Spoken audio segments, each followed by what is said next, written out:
Olá pessoal, tudo bem? Agora nós vamos fazer uma generalização do conceito de dimensão. Então nós utilizamos ou definimos dimensão utilizando uma dimensão espacial.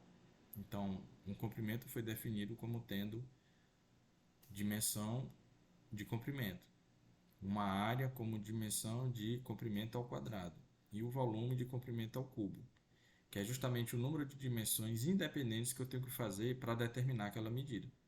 Embora tenha alguns casos especiais, como o círculo, que pareça que você só precisa fazer uma medida de comprimento, na verdade você precisa de duas, como eu mostrei no vídeo anterior. Então, lembre que a definição de dimensão é algo que tem a ver com um tamanho. Então, eu tenho que determinar o tamanho. No caso, um tamanho espacial. E aí era algo que era uma propriedade que se estendia ao longo. Por exemplo, de uma linha tinha dimensão 1. Quando se estendia ao longo de um plano, tinha dimensão 2. Quando se estendia ao longo de um espaço tridimensional, tinha dimensão 3. Então, da mesma maneira, um fenômeno pode se estender no tempo. Então, eu tenho que fazer uma medida do tempo. Então, o tempo agora vai ter uma dimensão, que eu vou chamar de t, certo? Então, o tamanho do tempo que eu tenho que medir vai ter uma dimensão, ele tem um tamanho. Então, por isso que chama dimensão. Da mesma forma, um objeto tem uma determinada massa, e essa massa eu posso medir, e ela tem um certo valor, que é um tamanho. Então, eu vou dizer que tem uma dimensão de massa. E aí eu generalizo agora para todas as grandezas físicas, ou seja, qualidades ou quantidades podem ser medidas. Você pode definir a densidade, que é massa sobre o volume. Então eu vejo que é a dimensão de densidade e a dimensão de massa sobre o volume. Que eu vejo que a dimensão de massa é m e a dimensão de volume é ao cubo. Como está aqui no denominador, vem para cá L a menos 3. E assim eu posso fazer com velocidade, que é ΔS por ΔT, tem dimensão de espaço sobre tempo, LT a menos 1. E posso fazer com aceleração também, que é ΔV por ΔT. Aí o ΔV já tem LT a menos 1. Quando eu tenho a dimensão aqui dividida por tempo, fica LT a menos 2. Então isso aqui significa o número de medidas que eu tenho que fazer, independentes.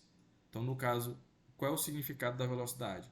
É porque eu tenho que fazer uma medida de um comprimento e de um tempo. Então eu tenho que saber qual o comprimento que um móvel faz ou anda por unidade de tempo. Da mesma forma, a aceleração é ΔV por ΔT, é a mudança da velocidade. Então eu tenho que saber quantos, no caso, quando a gente utilizar unidades, quantos metros por segundo ela faz por segundo. Então por isso que unidades vai ser metros por segundo ao quadrado. Por isso que tem esse quadrado. Porque são duas medidas de tempo. Você tem que fazer uma medida de tempo, quantos metros ela faz em um determinado segundo. Aí é a velocidade. Agora você quer ver o quanto muda a velocidade. Então você quer saber quantos metros por segundo a partícula faz por um segundo. Então por isso que o tempo aqui está ao quadrado. São duas medidas de tempo.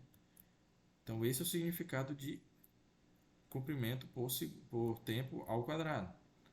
Da mesma maneira, a densidade, o quanto que tem de máximo em determinado volume. Então eu tenho que medir o volume, são três medidas independentes, certo? Então esse é o significado e nós podemos generalizar para qualquer grandeza física. Agora o curioso é que eu estou observando aqui, olha, que o comprimento, a dimensão dele é L, só depende, tem dimensão de comprimento. A massa tem dimensão de massa, só que a densidade, ela já pode ser escrita como dimensão de massa e comprimento. A velocidade como dimensão de comprimento e tempo. E a aceleração, comprimento e tempo. Então eu observo que tem algumas grandezas que só dependem dela e outras que dependem de algumas. Então eu posso definir umas como dependendo das outras. E é isso que eu vou trabalhar no próximo vídeo.